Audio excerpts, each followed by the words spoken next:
dans le prochain épisode de Demain nous appartient. Tandis que Karim voit son passé ressurgir, la police est confrontée à une disparition inquiétante.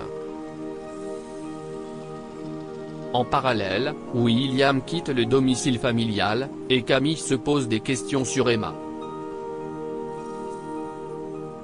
Attention, les paragraphes qui suivent contiennent des spoilers sur l'épisode de Demain nous appartient diffusé demain soir sur TF1.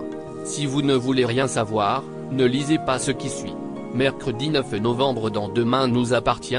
Karim est-il responsable de la disparition de sa belle-sœur? Au commissariat, Ryan Saïd explique à Martin qu'il n'a plus de nouvelles de sa mère depuis une semaine. Celle-ci venait de quitter son père. Il ajoute que ce dernier lui faisait vivre un enfer depuis des années et qu'il a toujours eu peur qu'elle le quitte. Pourtant, Ryan n'a pas l'air de penser que son père ait pu faire du mal à sa mère. Après tout, il n'a jamais été violent avec eux et sa mère était tout pour lui. Lisa débarque dans la salle d'interrogatoire avec le dossier de Malik Ben Halal, le père de Ryan, CIST le client de Sophie Novak introduit la semaine dernière dans la série. Ryan sait grâce à une gaffe de sa mère que son père a fait de la prison quand il était jeune et précise que c'est pour cette raison qu'il se fait désormais appeler Ben Halal au lieu de Saïd. Mais il ne sait pas plus sur les raisons de son arrestation. Son père a coupé les ponts avec sa famille avant sa naissance et n'a jamais évoqué cette période de sa vie. Tandis que Lisa demande à l'adolescent de lui fournir une photo récente de sa mère, Karim les rejoint dans la pièce. Martin lui présente alors Ryan, son neveu. Le lendemain matin, Karim se confie à Anna qui tombe des nues en découvrant qu'il a une frère et un neveu. Elle ne comprend pas que son compagnon lui ait caché l'existence de sa famille, mais Karim lui explique que Malik a coupé les ponts il y a 20 ans et qu'il en a fait autant. Anna lui suggère de rattraper le temps perdu avec Ryan, qui a passé la nuit chez eux. Quant à savoir si Malik aurait pu s'en prendre à Romy, son épouse, Karim ne sait pas mais avoue que son frère n'était pas un enfant de cœur lorsqu'il l'a vu pour la dernière fois. Au commissariat, Lisa apprend à George que Malik possède une société dont le siège social est à Sète. Il importe des systèmes de ventilation chinois qu'il gère à distance depuis Paris. Et le détail le plus intéressant est que son avocate était Maître Novak. George en déduit alors que Malik trempait dans des affaires louches. Pour aller dans ce sens, Lisa explique que Raphaël Perrault a eu affaire à Malik il y a quelques jours et qu'il s'est montré assez menaçant. George explique ensuite à Karim qu'il a essayé de retrouver la trace de Romy, sa belle-sœur, et qu'il a appris qu'elle était arrivée à Sète par avion 3 semaines plus tôt. Sachant qu'elle est originaire de Sète, Karim pense qu'elle est revenue voir sa famille.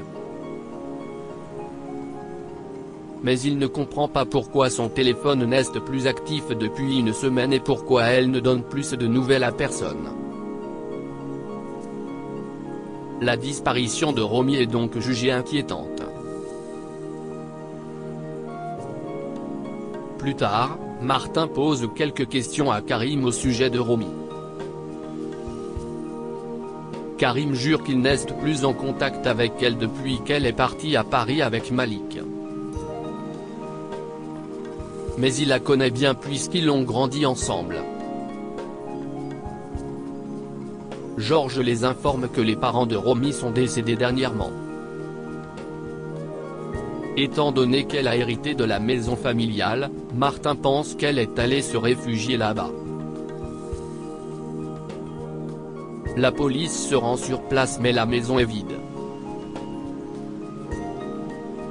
Damien explique à Karim et Martin que, selon lui, Romy a quitté les lieux il y a environ 5 jours, mais il précise qu'il n'a relevé aucun indice qui pourrait indiquer où elle est allée. Karim est cependant rassuré sur un point, il n'y a pas de traces de lutte. En parallèle, grâce aux informations obtenues par Georges, Lisa et Nordine se rendent dans l'hôtel où loge Karim et demandent à ce dernier de les suivre au commissariat.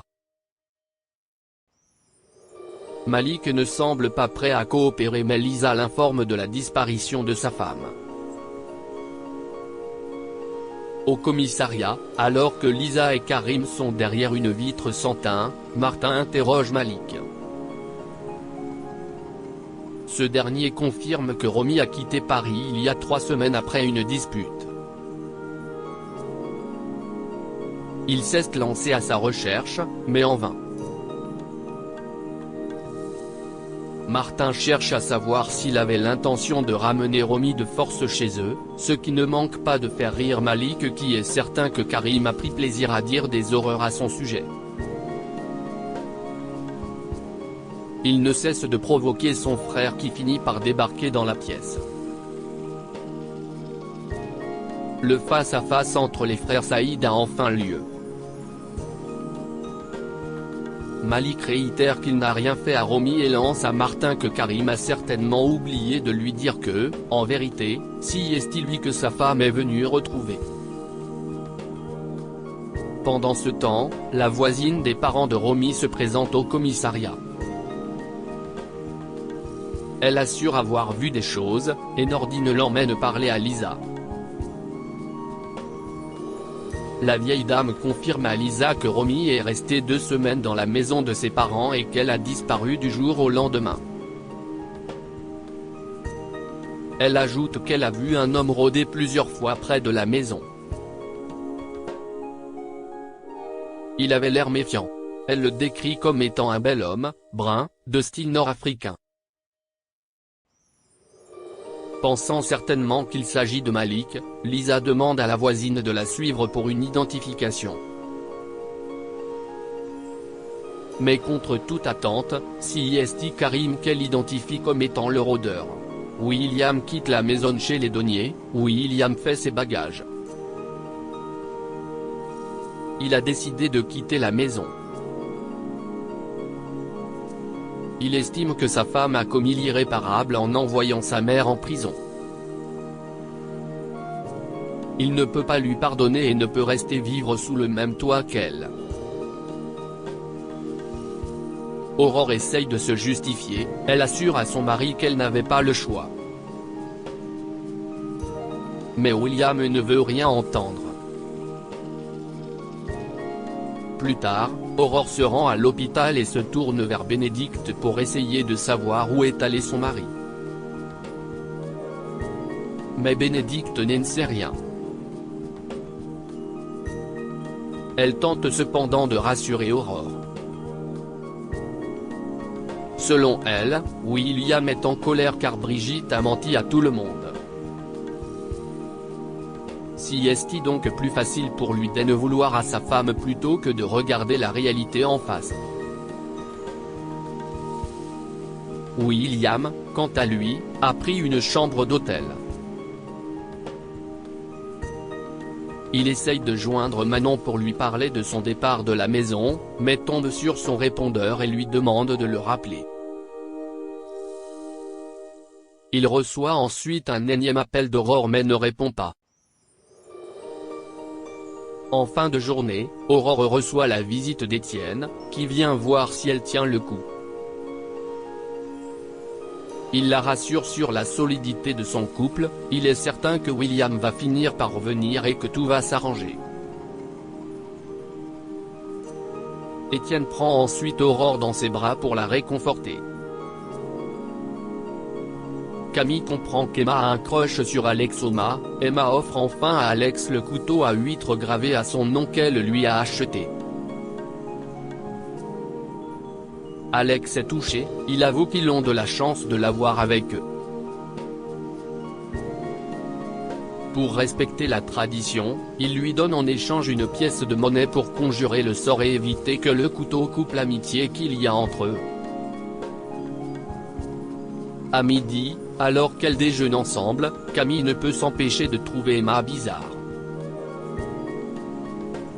Elle cherche à savoir pourquoi elle a l'air ailleurs, et Emma finit par lui avouer qu'un garçon lui plaît. Mais elle refuse d'en dire plus.